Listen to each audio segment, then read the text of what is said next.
Hello there guys, I hope you're doing well. In this video, I want to teach you an example of sigma algebra, and we want to prove the set that we're going to see in the following is a sigma algebra. But before watching this video, please like, comment, and subscribe to my channel so you can see more content from me in the future. But for now, let's go to the proof of this sigma algebra. Let's go and prove this is a sigma algebra. If we have an infinite set like omega, and we choose a subset of omega which are countable or co-countable, means we choose subset of A which is countable or its complement is countable. Well, we gotta be really careful because we choose A.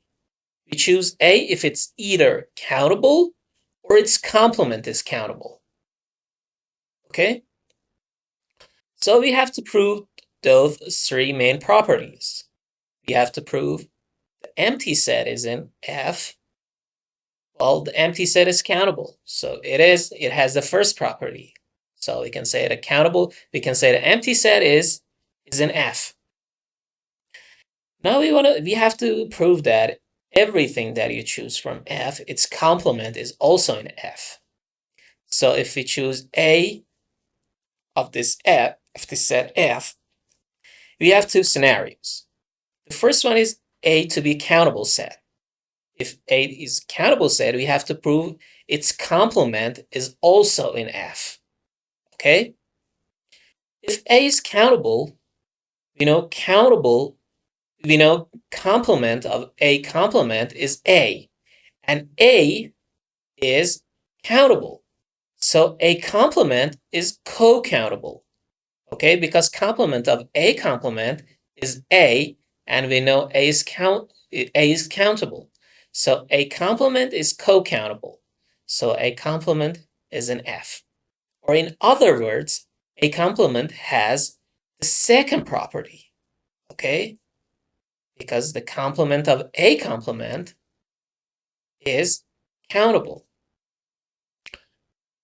Okay, now let's imagine A is co-countable. Well, if A is co-countable, then A complement is countable, and A complement satisfies the first property, okay? Because we chose A to be co-countable, so A complement is countable. So A complement satisfies the first property. So A complement is also in F. Now let's go to the third property. We have to choose every sequence of elements that we choose from F. Their countable union is also in F. Okay, let's choose sequence of elements of F, and let's denote it by A sub i's, I going all the way from 1 to infinity. Again, we have two scenarios. Of all these A sub i's, there exists one of them, like just denoted by A sub k, which is co-countable. Okay? We chose sequence of elements of F. They're either countable or they are co-countable. Okay? So we have two scenarios.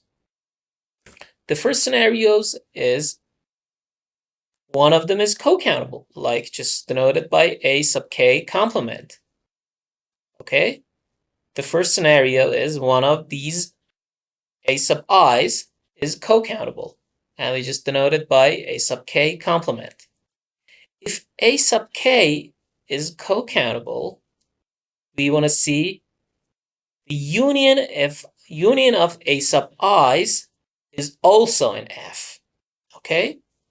For the union to be also in F, union has to be countable or co-countable. Okay, let's check if it's co-countable. Let's look at the complement of union of A sub i's. Well, we know the complement of union is the intersection of A complements. And as we know, intersection of A sub I complements is subset of A sub k complement. And A sub k complement from our hypothesis is countable. Okay? Then we can say union of A sub i's is co-countable. Union of A sub i's is co-countable because the complement of union is the intersection, and intersection is subset of that countable set. And we know every subset of countable set is countable.